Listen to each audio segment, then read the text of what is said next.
Good evening, welcome back to my channel.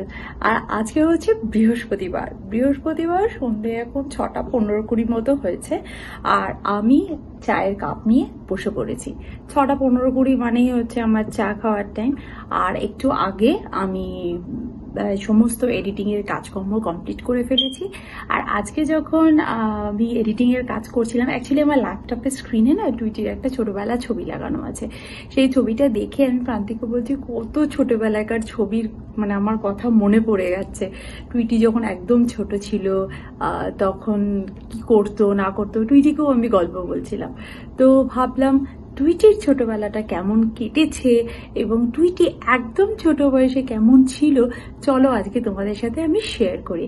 আমি আজকে তোমাদের সাথে শেয়ার করছি টুইটির ছোটবেলাটা কেমন কেটেছে। আমি কেমন কেটেছে সেটা টুইটি বড় হয়ে পরে ফিডব্যাক দেবে, ওর ভালো হয়েছে না খারাপ কেটেছে। অবভিয়াসলি আমি যতটা পেরেছি ভালো রাখারই ওর চেষ্টা করেছি। তবে হ্যাঁ, ছোটবেলার কিছু ছোট ছোট এইটুকু পা, এইটুকু হাত, সেই টুইটি এখন কত বড় হয়ে গেছে। তো সেই ছোট ছোট স্মৃতিগুলো আমি চলো তোমাদের সাথে শেয়ার করি। আর টুইটি হয়েছে, আমি টুইটি সম্বন্ধে একটু বলে দিই। টুইটি যখন হয়েছে তখন ও ইন্ডিয়াতে হয়েছে, ও ইন্ডিয়া বর্ন। টুইটি যখন মোটামুটি 10.5 বছর মতন বয়স, তখন আমরা ইউএসএতে চলে আসি। সুতরাং এখন টুইটি 5.5 বছর মতন বয়স। সুতরাং টুইটির বড় হওয়াটা পুরোটাই ইউএসএতেই ও বড় হয়েছে। কিন্তু ইন বর্ন ও কলকাতা, রাইট, কলকাতারই মেয়ে বলা যায়।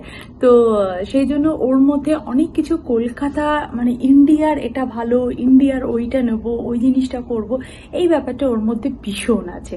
তো চলো আজকে আমি ওরই কিছু ছোটবেলাকার স্মৃতি তোমাদের সাথে শেয়ার করি, যেটা ওর জীবনে কোনোদিনই ফিরে আসবে না এবং সেটা আমার জীবনেও টুইটি আবার কোনোদিন ওইটুকু ছোট্ট হয়ে আমার কাছে কোনোদিন ফিরে আসবে না। সুতরাং ওই জিনিসগুলো ওই ল্যাপটপেই বন্দি হয়ে থাকবে। শুধু বন্দি হয়ে থাকবে কেন, সেই জন্যই ভাবলাম আজকের ওর ছোটবেলার কিছু স্মৃতি, যেগুলো দেখে আমার ভালো লাগে, আমাদের ফ্যামিলির সবার ভালো লাগে, তো আমার এই ইউটিউব ফ্যামিলিরও ভালো লাগুক। তো চলো আজকে তোমাদের সাথে সেই ছোট ছোট স্মৃতিগুলো শেয়ার করি।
এত অবধি যদি ভিডিওটা দেখে থাকো আর কোনো অ্যাঙ্গেল দিয়ে যদি তোমাদের ভালো লেগে থাকে, তাহলে কিন্তু একটা লাইক করতে ভুলো না। অবশ্যই একটা লাইক করে দিও, টুইটিরও ভালো লাগবে আর আমার তো ভালো লাগবে।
আজকের ভিডিওটা আমি এখানেই শেষ করছি। যদি তোমাদের ভালো লেগে থাকে তাহলে একটা লাইক করো, ফ্রেন্ডস অ্যান্ড ফ্যামিলির সঙ্গে শেয়ার করো। ভিডিওটা দেখে তোমাদের কেমন লেগেছে কমেন্ট করে জানাতে কিন্তু ভুলো না। আর এই ভিডিও দেখে কার কার নিজের ছোটবেলাকার কথা বা নিজের ছোট ভাই বোন বা নিজের বাচ্চা ছেলে মেয়ে কথা মনে পড়ে গেছে সেটাও কিন্তু কমেন্ট করে জানিও আমাকে। তো চলো আজকের ভিডিওটা আমি এখানেই শেষ করছি। দেখা করব কালকে আবার একটা ইন্টারেস্টিং ভিডিও নিয়ে। ততক্ষণের জন্য bye bye, see you in next video. Bye.